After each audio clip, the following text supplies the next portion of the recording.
Indian navy మరో కీలక మిసైల్ను పరీక్షించింది. Nuclear submarine INS Arighaat నుంచి K4 బాలిస్టిక్ మిసైల్ను ప్రయోగించారు. విశాఖ తీరంలో ఈ మిసైల్ టెస్ట్ను నిర్వహించినట్టు ఇండియన్ నేవీ తెలిపింది.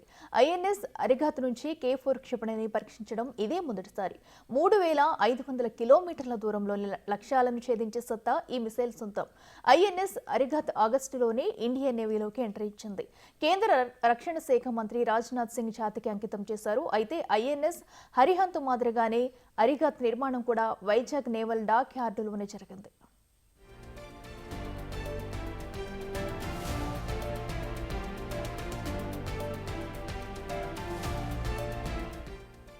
ఇక ఉపరితలం నుంచి ఉపరితలానికి ప్రయోగించే K-15, K4 క్షిపణులను కూడా భారత్ ప్రస్తుతం అభివృద్ధి చేస్తుంది.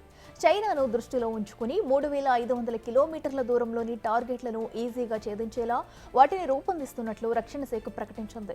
వీటిని పరీక్షించడానికి ఇప్పటికే నోటీస్ టు ఎయిర్మెన్ ఇష్యూ చేసింది ఇండియన్ నేవీ. మొత్తం 3,490 కిలోమీటర్ల ఫ్లైట్ కారిడార్ను అప్రమత్తం చేస్తుంది. ఈ అలర్ట్ నవంబర్ 27 నుంచి 30 వరకు అమల్లో ఉంటాయి.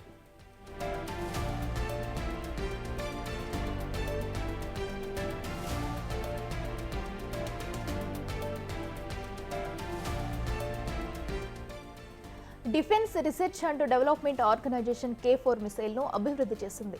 వీటిని న్యూక్లియర్ పవర్డ్ సబ్‌మెరైన్స్ నుంచి కూడా ప్రయోగించవచ్చు. ఇప్పటి వరకు ఇలాంటి శక్తి కేవలం అమెరికా, రష్యా, చైనా వద్ద మాత్రమే ఉంది.